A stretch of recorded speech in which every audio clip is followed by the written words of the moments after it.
CataractCoach.com, podcast number 33 with Dr. Guy Kezirian, developing the subspecialty of refractive surgery.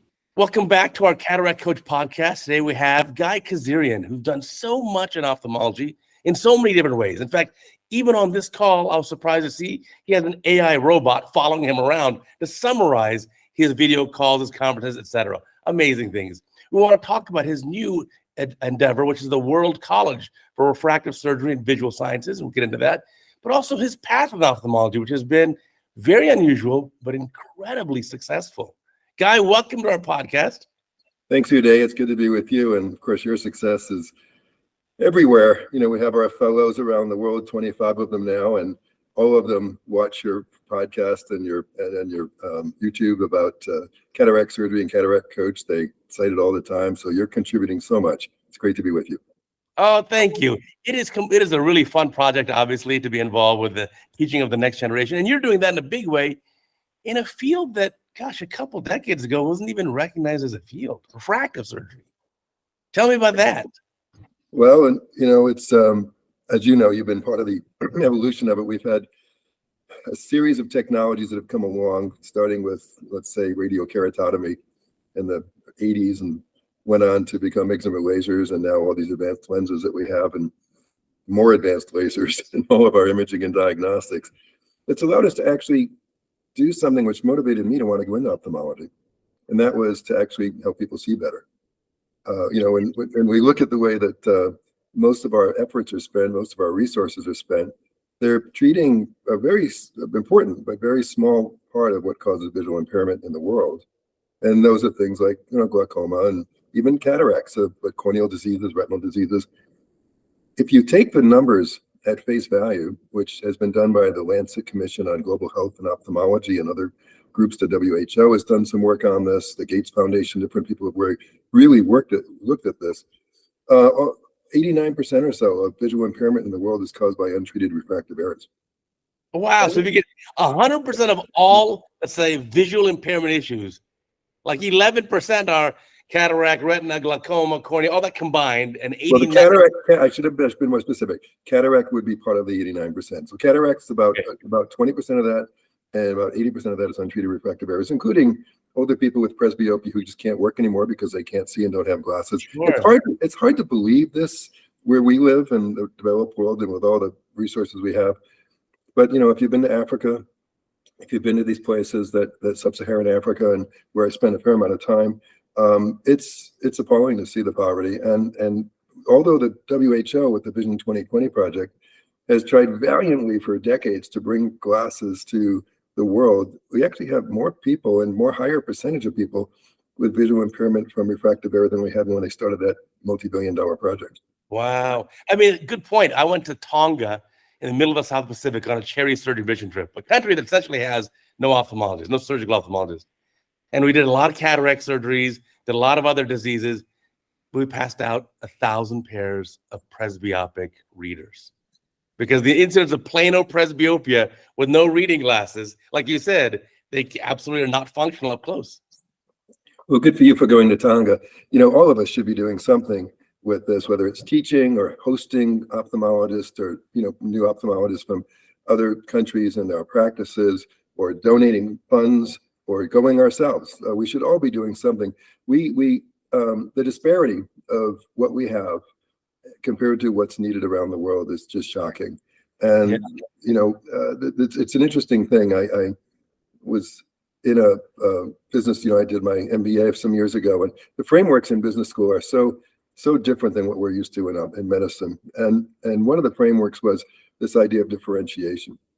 And if you have, let's say you have a room of 100 ophthalmologists, or a city with 1,000 ophthalmologists, and one of those ophthalmologists is taken out, nobody, I mean, the ophthalmologist and their family will be sad, but the rest of the community will be just fine because there's redundancy and there was nothing differentiating about that person.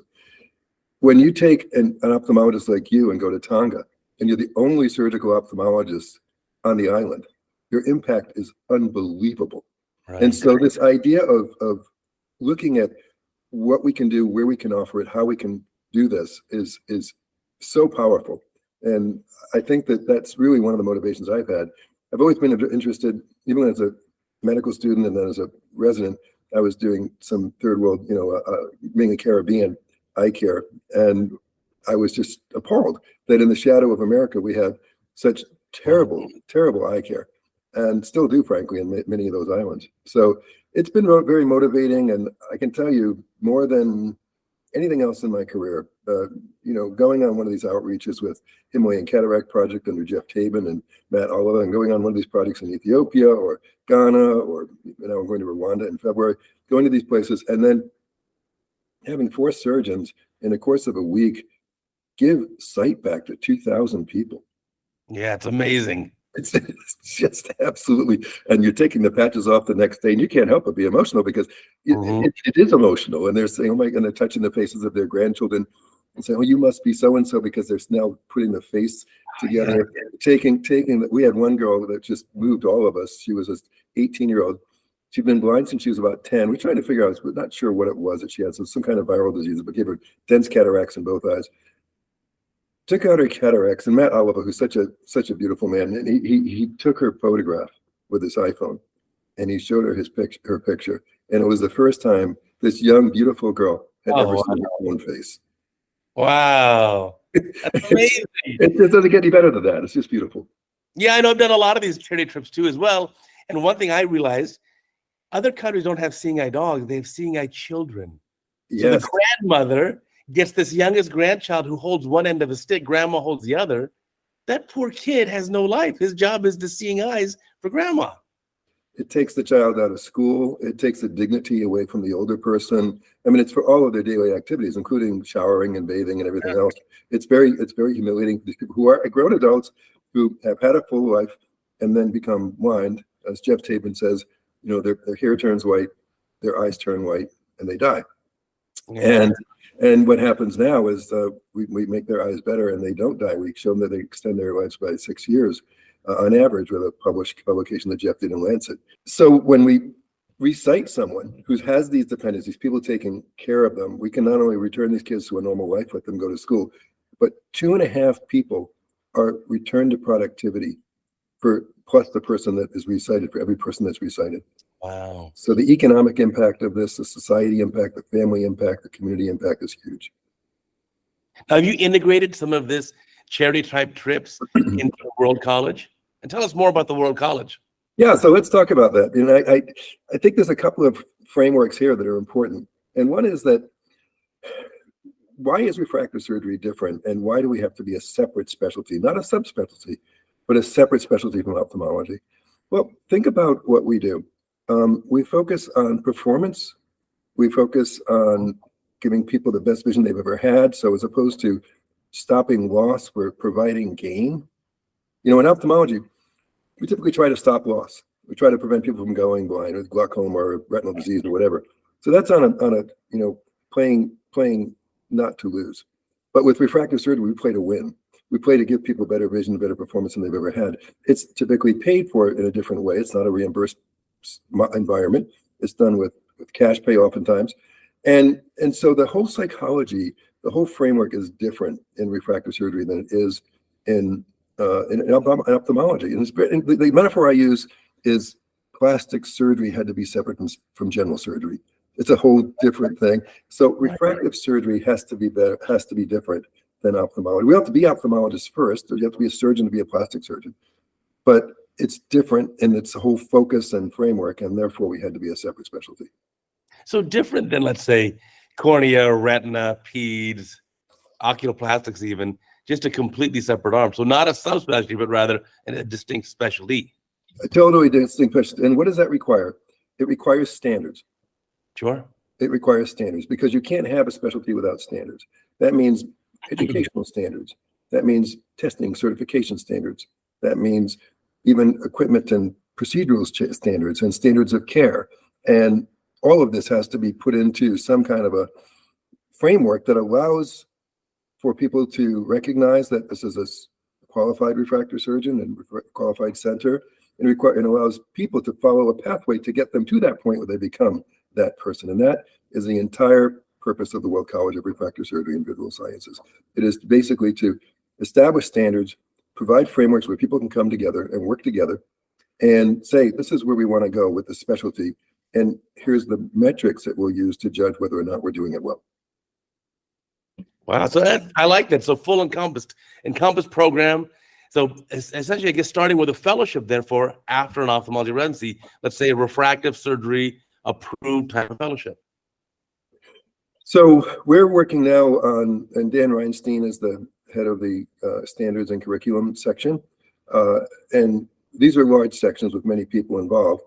But this standards and curriculum section is saying in a residency program, for example, the AUPO, which focuses on Americans, the American University Professors, the AUPO focuses on the standards for American residency training. And they require you to either observe or see 5 refractive procedures, among which is an LRI. Okay, that's the requirement in the US.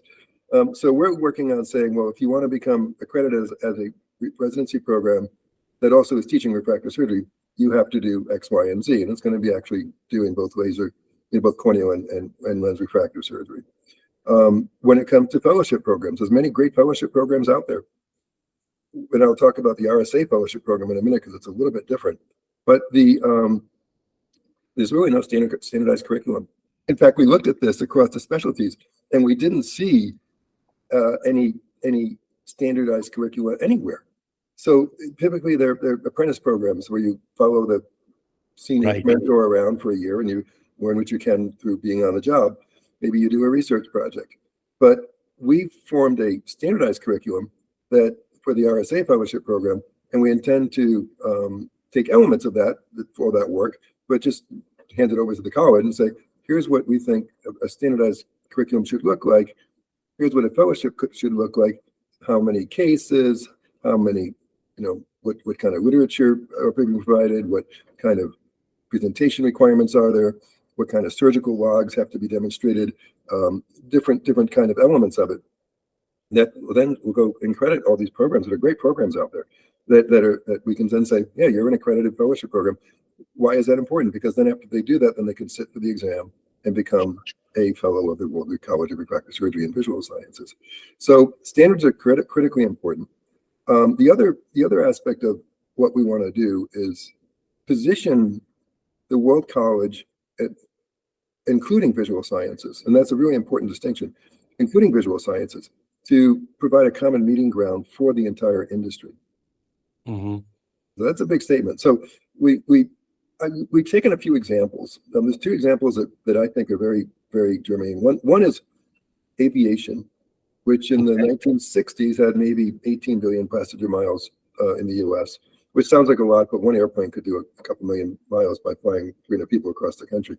It's not that many miles. And there were about 600 to 700 to 800 deaths every year from plane crashes. From commercial plane crashes. And the entire industry got together and they said, we can't keep this up. We have to become about safety. So that went to airports, air traffic control, airplane manufacturer, pilot training, all the things that go into making aviation work.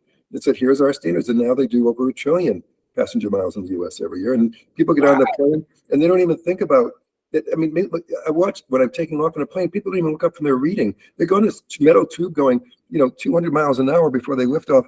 And they're flying in a negative pressure atmosphere with minus 50 degrees outside. And they don't even look up from their reading because they're that confident in the safety of the aviation industry.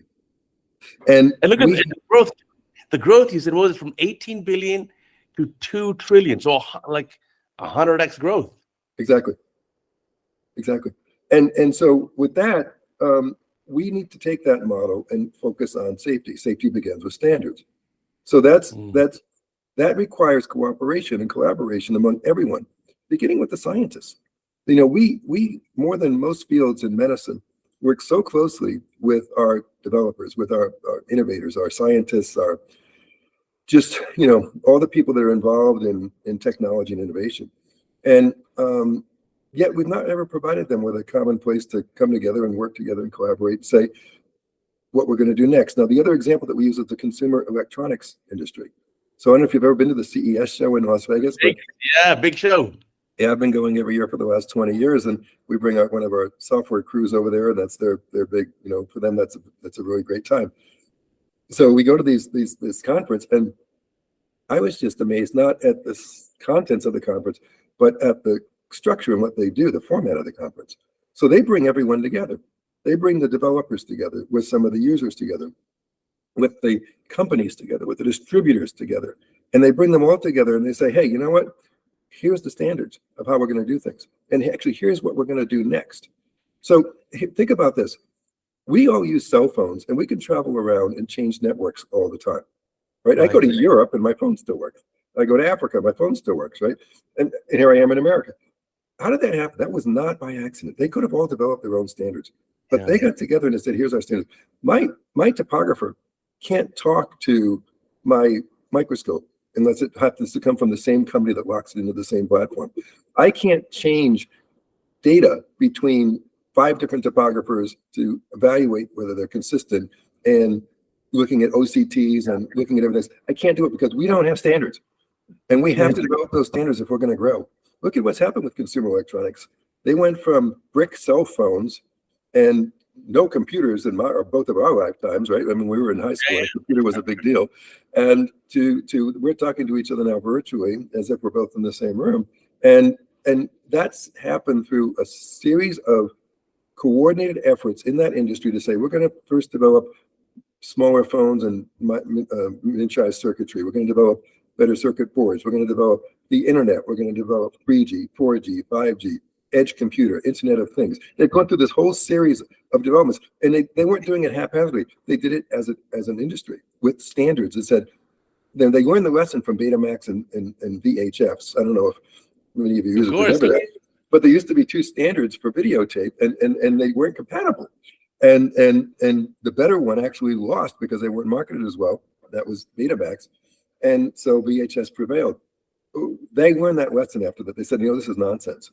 We have to have a common standard. We, in refractive surgery, have to have a common standard so that we can get all of our people, all of our innovators, to work on the same platforms and allow for interchange of data. Digital medicine is going to be the thing that allows us to solve vision impairment and refractive errors in the world. It's going to be through automation, AI, standards, being able to communicate data, being able to have you lean over the shoulder of someone operating in Ethiopia and say, well, let's do this next. And hey, let me coach you as if they were sitting next to you in your own office. That's how we're going to make this happen. But it has to be, as you pointed out, industry-wide. So we can't work in vacuums. We all have to kind of have the same industry-wide standards. That's the key. And I know how you have the same view of what the industry is that I do. People often think of we have the doctors and we have the industry, and that's not true. We're all in the industry. The industry couldn't exist without the doctors. The industry couldn't exist without the patients, or in refractive surgery without the optometrists, without the technicians, without the distributors, without the manufacturers. All together, we are the industry. Aviation came together through a UN established organization for the international airline corporations, and they formed standards. And by getting together, they were able to provide a common meeting ground for people to create all these other things, all these standards. That's where we think the World College will be. And what's cool about the IACO is they don't compete with anybody. They don't make airplanes. They don't fly people around. They don't build airports. They don't train pilots. They don't do anything other than say, let's all agree on standards. And that's what the World College of Refractive Surgery and Visual Sciences is going to be. So we want to be supportive of the societies. We want to be supportive of the companies. We want to be supportive of the doctors and all of the people, all the industry players. We want to be a common meeting ground for them, and a common communications platform for them, so they can come together without anti-competitive practices and all the things that prevent manufacturers from working together today around standards. Come together around standards, and that's where we are positioning the World College. So it's really a standard organization, which is about trying to create an organized way for us to move forward and address the number one cause of visual impairment in the world, which is refractive errors. But I think you bring up a very important point that it has to be a team, much like a baseball team or a soccer or football team. You can't just have one player win the game. No. You have to have a complete team, and everyone's got a bit of a different role. And while we've got the surgeon role, we still need all the other roles as well. Whether it's industry people, obviously the patients are probably the most important of all. We need optometrists or technicians or staff members. Mm-hmm. It's a full team. Yeah, I don't think any of us can operate doing LASIK without a laser. Right. That makes it a lot tougher. We couldn't do cataract surgery without IOLs or Right. microscopes, right? We need to work together on this. And so far, we've done a pretty good job in collaborating with manufacturers on saying, hey, I need this new gizmo, make it for me. And they would make it for us, right? And we've done that for years. All I'm saying is that let's organize this around standards so that we can have common data transfer, common, we did this great thing 12, 13 years ago with George Waring III, God bless him, Jack Holliday, Dan Reinstein, FDA. We got together, we wrote a couple of papers, and they came out with these 9 graphs that we use to compare data in refractive surgery that are now made the way all the journals recognize them, they all require them. And those 9 graphs gave us a standard way to look at outcomes. If I'm reporting my 2020 rates and you're reporting your 2015 rates, we have no way for us to say who's doing a better job, right? So we have to have these common things. It seems so obvious when you look at it in that perspective, right? And yet we don't have it. We have it for that. We have it for outcomes recordings, but we don't have it for things as simple as how do we make a height map in a topography? How do we measure the thickness of the cornea with OCT? Where do we draw the line? Do we do it on this side of the dark line or that side of the dark line? And all these different things it's just crazy. So it's time we come into maturity. We've been around for about 30 years with refractive surgery since the lasers came out. It's time for us to now outgrow adolescence, enter adulthood, and bring this field forward. And so many people depend on us for it. Right. Well, I think you make up a good point with the Betamax versus VHS. So for those who don't know, before you had streaming video, you had DVDs. Before DVDs, you actually had magnetic tape, which you used recorded video on in low definition, 640 by 480. And the two competing ones were VHS, which was kind of everyone, and Sony, which was Betamax, and they were not compatible. But yeah, the problem was developing both in parallel. What a lot of wasted effort.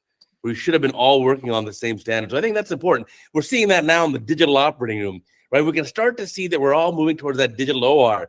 And you've got Alcon competing with Zeiss. Now you have some other players coming out. B&L's trying to release a digital scope in collaboration with Heidelberg. You've got other partners too. But we all need to do it the same way, though, so that I don't have to have only one company's ecosystem. I can have this topographer, this biometer, this microscope, and have them all talk to each other. And why does this have to be led by doctors? You and I, Uday, I don't know how many decades we've known each other, but it's been a long time.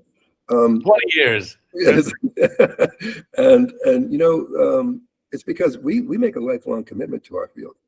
And we're the only ones who do. There's a few people I know in the manufacturing side that have been here for my whole career, but very few. Most of them, they might be in ophthalmology this year and cardiology next year and oncology the year after that. And then maybe they might go into private equity. You never know, but they're business people, and for them, that's their domain. For us, we're committed to ophthalmology. We're committed to refractive surgery, and we are for our whole career. So the longitudinal players are the doctors. We're the ones with the long-term perspectives. We're the ones with the commitment. So it has to be led by doctors. But the World College is intentionally inclusive. So we're in over 60 countries in terms of having fellows. We have recognized fellows from over 60 countries. We have a board which is made up of doctors and corporate seats. So we have corporate seats for the corporations. We want them to be at the table. We have the scientists, which are also very involved in all aspects of what we're doing. It's intentionally inclusive, but the leadership and the long-term perspective has to come from the doctors because we're the only ones who are here for the long term. Yeah, there's nowhere else I can go with my skill set. I've got to stay in surgical ophthalmology. We're committed. No, well, you bring a lot of important things from your business background, because for those who don't know, Guy also has an MBA that he earned, but he also leads the whole physician CEO program, which we'll get into as well. But I like how you really bring some kind of business aspects into ophthalmology, which weren't so common before. When I was in medical school, my family is in business, and I thought, well, I'm a doctor. I'm so smart. I know so much, right? And I said the same naive thing. and I struggled. I had a practice. It was okay, but I see people go from zero to billion-dollar organizations so quickly, and I wonder, well, they must know things I don't know. So I went and I did my MBA, and I was in my early 50s when I did it. It was several years ago, and the only perspective I have is that if I had had that training in my 30s, I would have had a very, very different life. The frameworks that you get in business school are so powerful, and they just allow you. They don't really teach you that much that's new. There's certain things like understanding accounting and things like that, sure, but it's mostly about reorganizing how you think, reorganizing your thoughts in what they call frameworks, taking things and making sense out of them, understanding what matters and what doesn't matter. And so for me, business school was the total pivot in my life. And since business school, that was when I began with some great people, Greg Parkhurst, Lance Kugler, Luke Rebenich, Aaron Wade, others. We formed the Refractive Surgery Alliance because we recognized that the culture in refractive surgery was wrong. It was competitive. It was nasty. You still see this in some markets with, I invented LASIK, or I'm the best in the world, or, the guy down the street's a hack, or whatever. And you still see it. But for the most part, we have changed the culture. Refractive surgery is all about collaboration. And it's been around now for a decade and has been extremely successful in terms of changing the whole dialogue among refractive surgeons to work together to grow the field. Uday, when 99% or so of the people in every country, but in America, are choosing glasses or contact lenses instead of having their eyes fixed, the competition is not the 1% of people who are fixing people's eyes. The competition is the 99% who are providing the glasses and contact lenses. So why isn't it more accepted? Like everyone that I know, certainly in my area of the woods, kids turn 10, 12, 13 years old. They get braces for the teeth. The teeth are perfect. Even I got braces. But why is it that when they turn 22, they don't get refractive surgery and enjoy a life of great vision? Why? Well, because people like to talk about cost. They like to talk about fear. And I think both of those things are symptoms of the root cause, which is simply lack of awareness. So Right. remember we did that study a few years ago that we published on refractive surgeons and asking them, have you had refractive surgery? Have you done it on your immediate family, children, wives, husbands? And the answer was that over 2/3 of them had refractive surgery themselves, and over 90% had done it on their immediate family, which for me reinforced my hypothesis was that the barrier to refractive surgery is not money or fear, it is knowledge. Because the people who knew the most about refractive surgery are the most likely to have it. So, well, yeah, for sure. Yeah, to me, that was a profound insight. I tested that hypothesis with Greg Parkhurst, Rich Norden, and we wrote that paper. And it was very, very important and I think Jason Britton might have been on that paper as well. And it was very important to you can say, I think it's this, I think it's that. Unless you test it, you don't really know. Get the data. So we got the data on that. And then we showed that it was that refractive surgeons were the most likely to have refractive surgery. And so that completely changed how I look at marketing and everything else. So we then said, okay, what are we going to do about that? So I have, in the Refractive Surgery Alliance, we encourage people to focus not on trying to sell a procedure, but to educate people. So when you pull the phoropter away, we used to say to tell the people, do you know you're a candidate for vision correction? Do you want to talk about it? We had one of our RSA members studied this formally. He had several optometry clinics. He had half of them asked the patients that question. The other half just kept doing what they were doing. The ones who weren't asking the question had about an 8% referral rate for people that were coming in. They were owned by the refractive surgeon, and they were supposed to be the referring patients. The ones who asked that question, the referral rates went up to over 60%. Why? By simply asking the question. Simply that question, because people are afraid. And they often say, well, I was told I can't have it because I have astigmatism. Which is hilarious. Wow. Right? Yeah. They don't know. We assume they know. The business people call this the curse of expertise. It's so obvious to you that you think everyone else must know this, but they don't know this. So but now we've even changed that a little bit further. And we pull the phoropter and we say, well, you have several options to correct your vision. Let's talk about them all. You could have glasses, you could have contacts, and they go through the whole panoply of different procedures that they could have. And that's even more effective. So we have to change how we present things. We can't assume people know things. We can't assume they can't afford things. We can't assume they don't want things. We just have to assume they don't know. And we have to educate them. And I can promise any prospective refractive surgery patient, the braces are far more expensive, at least here in Los Angeles, and it hurts a lot, whereas the refractive surgery doesn't hurt at all. And they use it every waking minute. You've talked about this for years. I remember seeing one of your talks, good 15 years ago, where you talked about going to the dentist and getting a crown for like $8,000 or something like that for a tooth. Whereas, what we correct people's vision and they can see 20, for every waking moment. And in fact, people should look at everywakingminute.com. It's a non-branded website that we put up to try to address this education issue at everywakingminute.com. But the idea is that the World College can help also facilitate this. So we're beginning in 2024 a global education and awareness campaign. And it's going to be well funded by everyone participating. Doctors are going to help fund it. The manufacturer is going to help fund it. And we're going to use existing platforms that already exist that don't cost us anything, like your own practice's social media platform to put out the messages. We'll provide the assets, the graphics and all those things, and you'll be able to put them out with your branding. And we've done this with the RSA in the past. It was very successful. We can look at themes that people just don't think about. We have to reposition refractive surgery as being a cosmetic procedure for rich people to play tennis at the country club on weekends, to being a functional procedure to let that guy pitch tar or climb on a roof, or the young person going to school, or someone learning to drive a truck or become an athlete or pursue their dreams. It is a functional procedure that couldn't be more functional than letting people see, right? And yet the image of refractive surgery is it's a bunch of rich people just having something done because they don't want to be bothered with glasses. No, it lets people engage in all kinds of occupational things that they couldn't do otherwise.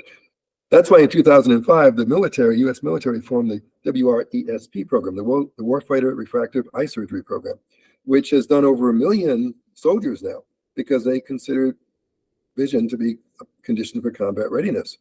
And of course it is, right? And this has now been copied all around the world in all militaries, but it's also been copied with first responders. So first responders now, police, I'm sure you've operated on hundreds of police. These firefighters, you got it. Exactly, and because it's practical, it's functioning, yet still people see it as being some kind of a cosmetic thing. And now, look at the older people. 1 in 4 people over the age of 65, documented by CMS, 1 in 3 people documented by NHS in England, will have a life-threatening fall every year after the age of 65. Every year, 1 in 3 or 1 in 4 people. 40% of those falls are attributed directly to multifocal glasses, bifocals, varifocals, whatever. Wow. Getting rid of those glasses can save over $14 billion a year in medical costs alone in the US. This is real numbers. This is real consequences. As you know, many times people fall, they break their hip, and it's kind of the beginning of the end for them.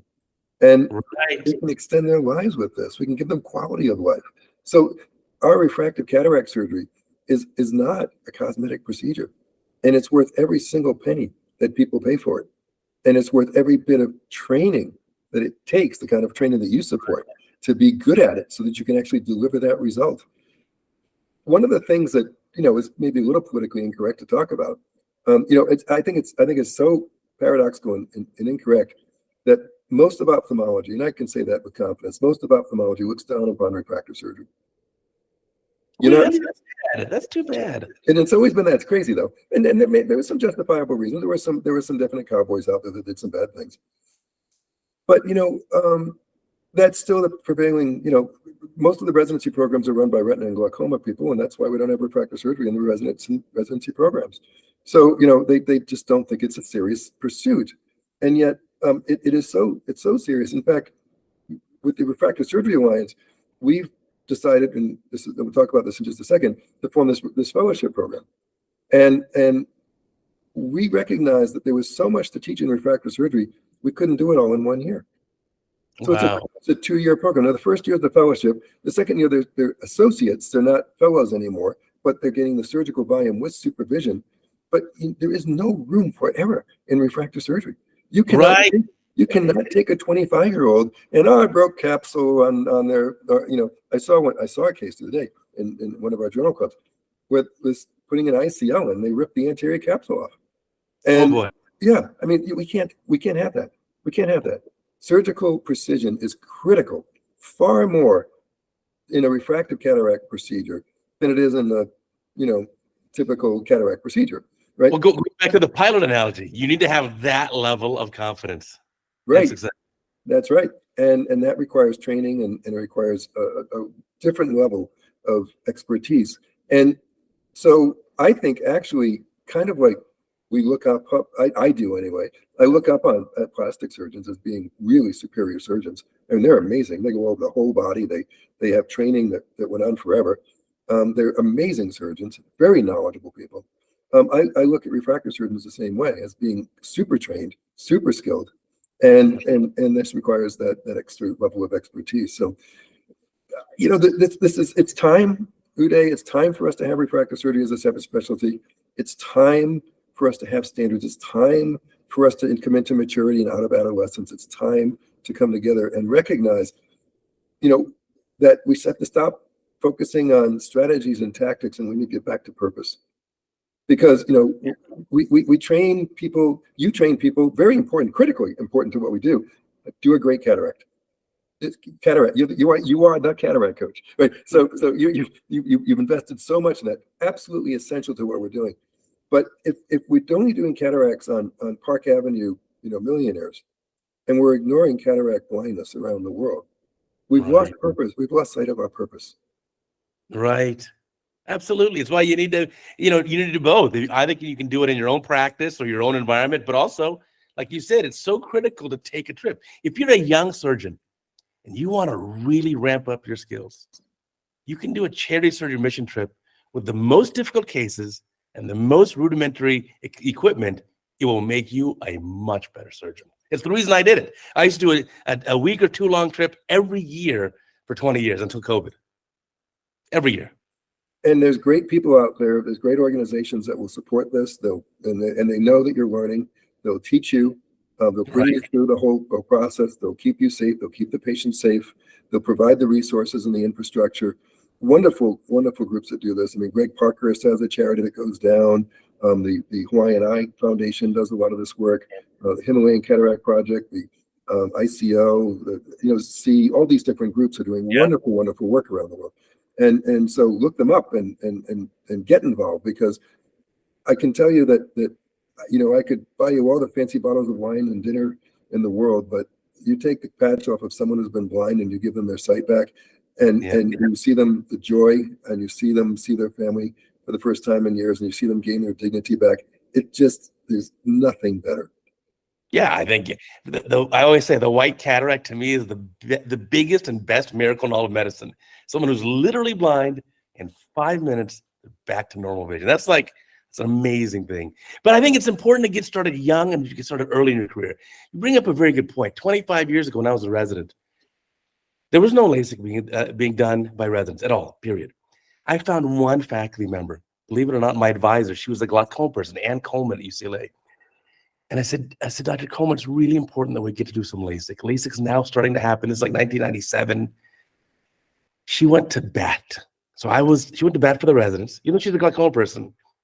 And she convinced the department that residents have to do some LASIK. So I got to be lucky. The first resident ever at UCLA to do LASIK did 4 eyes back when I was a senior resident in like the late 90s. And you know what? Bless this woman. Now she's chairman of UCLA. And I couldn't be any happier. Just an incredible person. But yeah, you have to advocate for yourself. And even now, though, we have a program for 25 years. UCLA residents can do LASIK. And more than half don't even care to pursue it. They don't even learn it. Whereas I wanted to learn the retina cases. Okay, teach me how to do a scleral buckle. I may never do it again. Show me how you do the orbitotomy. But it kind of was disheartening that even as of recently as like 2 years ago, more than half the residents said, "Nah, I know we can do LASIK. I don't want to." What? Yeah. And, I work with the UCLA residents. I work with all of them. They bring them through with data link, and we show them the software, and I talk to them about surgical planning and concepts of what is a nomogram and how do you plan surgery and setting the target and all those different things. And that program has really been the vanguard. That and Iowa are the two programs that have really integrated refractive surgery into the residency program. But now US UCSF is starting to do more. Some of the other residencies are starting to do more. Down at University of Texas in Dallas, We work with them all the time as well. So there's different programs that are doing it. And, frankly, as a resident, if you're watching this, just ask. Say, hey, why don't we have refractive surgery? I want to do my refractive surgery. If you don't have it in your program, through the Refractive Surgery Alliance, we have centers all over the country, all over the world. And we have a policy in the Refractive Surgery Alliance, which is if any Refractive Surgery Alliance member asks to come visit your practice, the only answer is yes. So you could visit any practice and go and spend time during some of your elective times. And you could see these practices, even if it's not in your residency program. You have access to this. The Refractive Surgery Alliance has the residency series, the resident series for refractive surgery, which Uday's been part of. And we do those about once a month on a Tuesday. Refractivealliance.com has the schedule. And that's accessible to you. So you can access this. You can access this. And I would say that if you want to look at the future, I went forward 10 years, I went forward 20 years. What are the growth areas, growth opportunities in ophthalmology as an ophthalmologist? Number 1, 2, and 3 are all refractive surgery. For sure. It's the demand is there, and now finally the technology is here, and the opportunity is just limitless. Yeah, I think as a resident, just a couple little cases you do, or even if you're observing them, just gets you so excited that then, it sets you up to pursue an RSA fellowship and really devote your entire career to this field. Which would be and so, just to get involved and to understand it is critical. The thing that is a barrier to entry that we have, Uday, that we've been trying to address for the last several years now.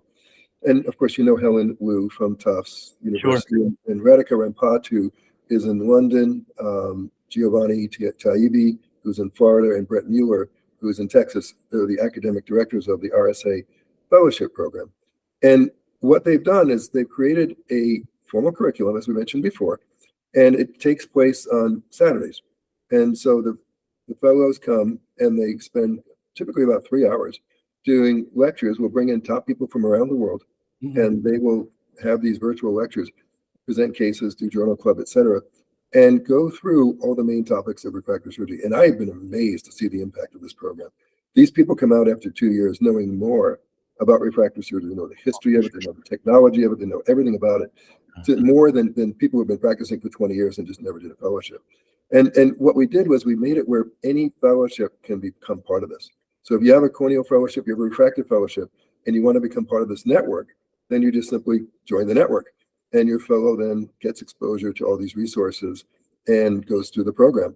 But it is a 2-year program. So we want the center that's training the fellow to agree to keep them for a second year as an associate where they can build their surgical skills. And they still participate in those conclaves, but they're a fellow for the first year. It's most about learning. And they're an associate for the second year. It's mostly about operating. And so it's working out. It's in its 3rd year now. It's doing really well. And we got about 25 fellows this year from all over the world. We have we have like 4 in South Africa. Wow, that's amazing. Yeah, it's very cool. Yeah. So you mentioned a little bit early on about how you work with the residents in the nomogram development. Yes. Tell us about that, because you were obviously the pioneer here with excimer laser nomograms. How did you get into this, and what have we learned from all this? Because you are literally the leader in this. Thank you. It's one of those things where serendipity plays a role. Just a quick recap, but when the lasers were approved they were approved for PRK. And they were just for spherical myopia, 0 to 7 diopters. And so they were very limited utility. And people were frustrated with that, and people didn't really like PRK very much. I had been to Colombia and watched Luis Ruiz operate. I had seen Barato in Milan. I had seen Polychris in Greece doing LASIK. And we thought, well, that's a cool idea, just make a flap. In fact, I was there when the very first hinged flap was made. I was there. Luis Ruiz made it, and was with Tom Abel, who's a refractive surgeon in Kentucky. And he said to Luis, we're watching him do. He was literally doing like 17 patients an hour. It was an incredible. It was back in 1993. He would just sit there, and the patient would reel in and reel out. It was amazing. Wow, it was amazing. But and Tom said, why don't you, instead of playing with that cap and trying to reposition it, why don't you just leave it attached on one side? And he did, and that was the first LASIK lab. So, but anyway. Tommy Gable, my buddy, that's an amazing story. It was great. So this thing, the lasers became approved finally in 1996 in the US, first by Summit and then by Vizix. And we wanted to do LASIK. We didn't want to do PRK. So Charles Casebeer, who really is the one that brought refractive surgery to the modern era in the US with teaching, Charles Casebeer said, let's form a study. I had just stopped practicing because I had some health issues. He said, Guy, why don't you run a study? So I wrote a protocol. I got 25 friends. They each contributed $5,000 to pay for admin expenses and give me a job. And we formed the CRS LASIK study, which was Casebeer, Ruiz, and Slade. CRS LASIK study. Wow. And that, so we did this. And then about 6 weeks later, we had a second meeting in Minneapolis, the ISRS meeting with Dick Lindstrom. And we're up there and bam, bam, bam on the door. And we had these 8 guys from the FDA, including Maurice Waxler and some others. And 4 of them had guns, and they were the police of the FDA. And, wow. and you must shut this down. You're breaking the law. You're doing a investigational study on people without FDA oversight. And then bang, bang, bang on the door. 2 sets of 2 attorneys walk in, 2 from Summit, 2 from Vizix, served us with papers and sued us for violating their patents and doing LASIK and not using the lasers for PRK because their patents didn't cover LASIK. Oh. So that was interesting. And then we had 63 doctors outside said, we want to be let in. We're going to sue you for restraint of trade because you're not letting us in the study. So Charles Case, yeah, wow. This was all at one time, all like within 15-minute period. And so Charles Casebeer, who's just a brilliant guy, said, this is an opportunity. And he went to the FDA and said, you actually have no authority here. We're doctors. We can do whatever we want. We bought these lasers. They're approved medical devices. I know the law. You know the law. You're just blustering. You should either leave or work with us. And they said, well, what do you mean? They said, well, we'd like to have you. We'll give you the data. We'll work with you. We'll let you have oversight. But you have to let us open the lasers up to do whatever they can do, including astigmatism and hyperopia. And they said, okay, but you have to then bring it for an FDA approval. We can't just oversee without leading toward a regulatory approval. He said, okay. So then he went to the lawyers and they said, look, you guys just spent $30 million getting your lasers approved. That was cheap then compared to today. And he said, we're going to do it for you for free. And we're going to get your lasers approved for LASIK. We'll sign over all the IP. We'll sign over the approvals.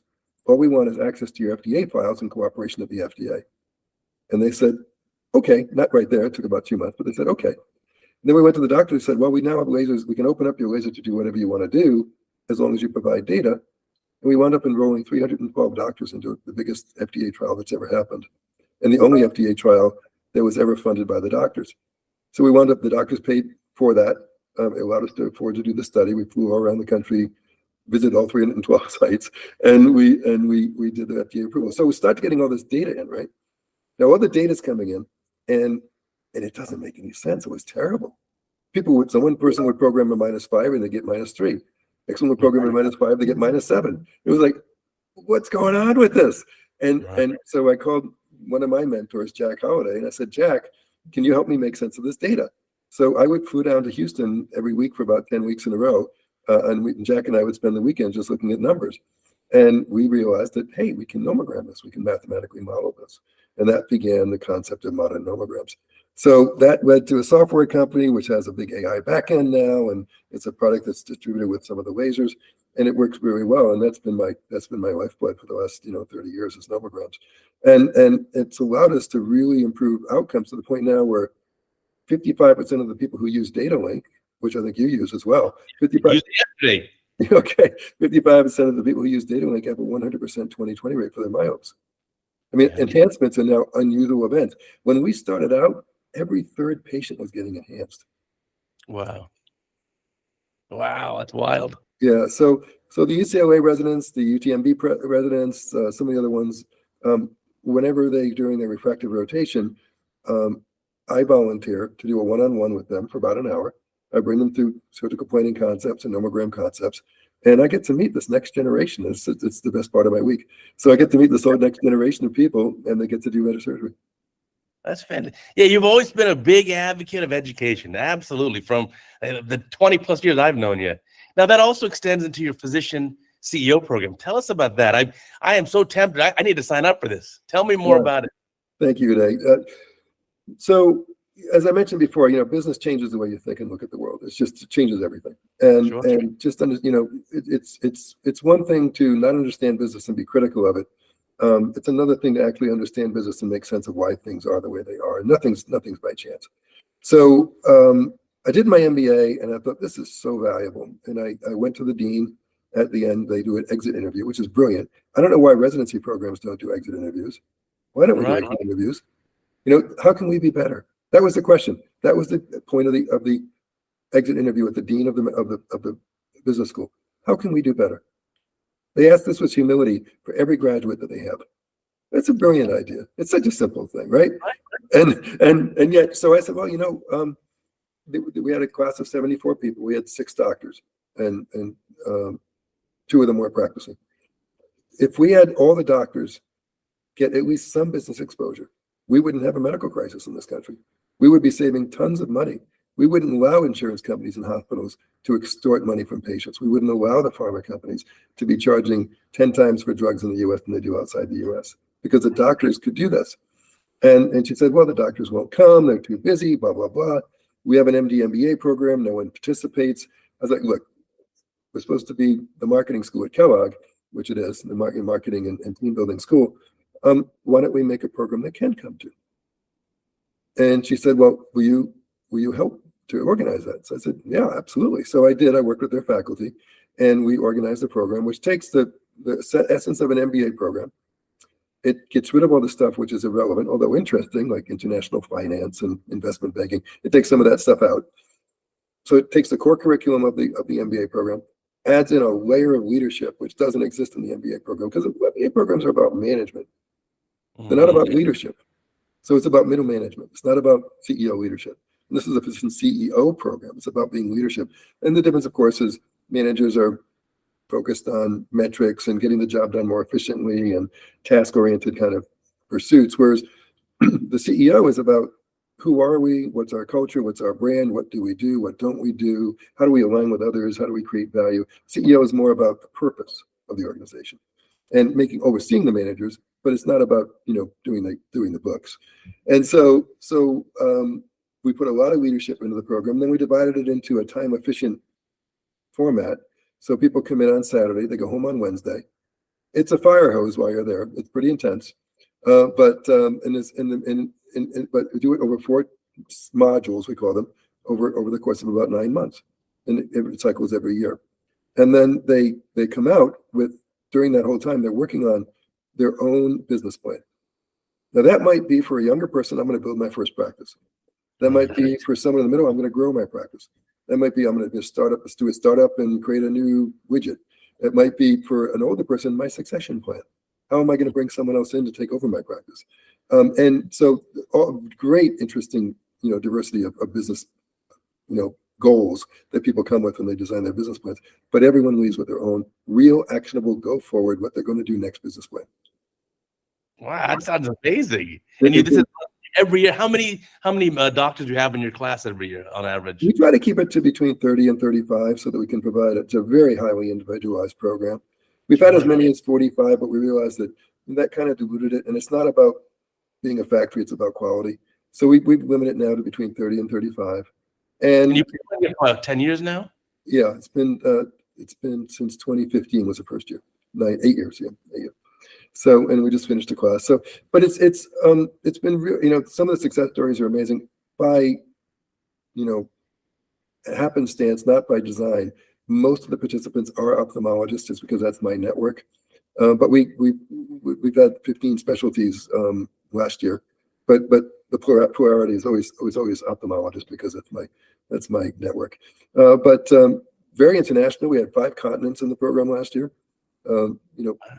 People came from all over the world for it, and it's a very exciting. I said there's 3 co-equally valuable, and I mean that co-equally valuable parts of the program. The academics, very valuable. What you're learning is very valuable. Who you meet is equally as valuable. So these networks that form through the class become lifelong. In the 2015 class, still has an active WhatsApp group that talks to each other every week. I mean, they're Oh, that's neat. so I call it their personal board of directors. You know, they go, I've got this idea. What do you think? They get feedback. Hey, you should introduce you to so and so. Did you know about this? I tried it in the past. Whatever. Great conversations. And then the third part, of course, is just taking yourself out of your own way, getting out of your own practice situation, your own daily life with work and family and everything else, and isolating yourself into this really stimulating environment to look at your life from a distance and say, where am I going next? Mm-hmm. Because we want everyone to leave with their business plan, and that business plan really is your life plan. So where are you going next? And I don't know that many people ever do that. And to do it 4 times in 1 year for 5 days at a time and ask that question, where am I going next? We've had people make remarkable transformations and some incredibly successful stories out of it.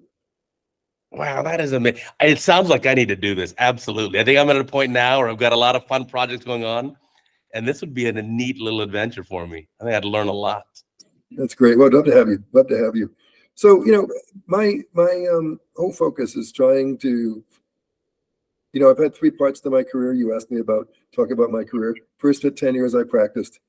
The next, 20 years, I tried to work on what I call facilitation, all these FDA studies and nomogram development, working with as a consultant to the CEOs on tech strategies and forming medical advisory boards, kind of facilitating, getting things to happen. But this third phase of my career for the last, 13 or 14 years has been what I call system design. Looking at the system and saying, how do we do this better? How do we do it in a bigger scale? Are we focusing on tactics, or are we focusing on purpose?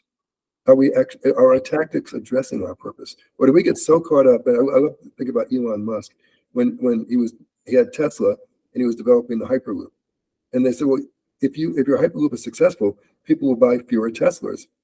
And he said, well, I don't care. He said, because my goal is not to, he said, the auto industry started out making autos, and they got better and better autos, and they start to pay attention to brakes and tires and steering mechanisms and suspensions and all those things which make the cars safer and better. And the focus became the cars. But the purpose was to move people. Right. It was to move people safely. And the Hyperloop can do that better. Well, we have to focus on what is our purpose. Are we here to do a perfect whatever, or to treat people who, already have access to other vision care? Are we here to compete with the guy down the street or the gal down the street? Or are we here to solve the vision needs of humanity? There's so few ophthalmologists in the world, and there's so many people in the world. We are so not up to the task with the systems that we have today. We have got to do better to scale. It takes a long time to train an ophthalmologist. We can't just produce another, triple the number of ophthalmologists overnight. And we don't need to. We can take the ophthalmologist right now with better system design, using things like digital health, using things like ancillary personnel, using things like standards, and allow us to scale till we can actually reach the needs of all humanity. So system design for me is my focus, and it's hard because you're telling people to change, and change is hard. But usually through conversations like this and all the talks we give and all the articles we write and all the people that we influence one at a time, it's making a difference, and we can see it happen. Amazing. Well, I want to thank you. I'm going to put some links below for our viewers and our listeners to check out. You have so many projects. We're going to have a link for the World College of Refractive Surgery and Visual Sciences, the Refractive Surgery Alliance, DataLink, Physician CEO. Guy, you work hard, my friend. You do so many projects at once. It's amazing. Well, thanks, Uday. You're very kind. I for me, it's not work. It's just fun. Yeah. It's just joy. It's what I'm here for. And anyone who wants to contact me personally will also put my email on those links. Always feel free to do that. I would love to talk to you. I always want to meet new people who are like-minded and want to change the world and make it better. So love to have you contact me and support whatever you're working on. Thank you again, Guy. Thank you, Uday, and keep up the great work with Cataract Coach. It's so important.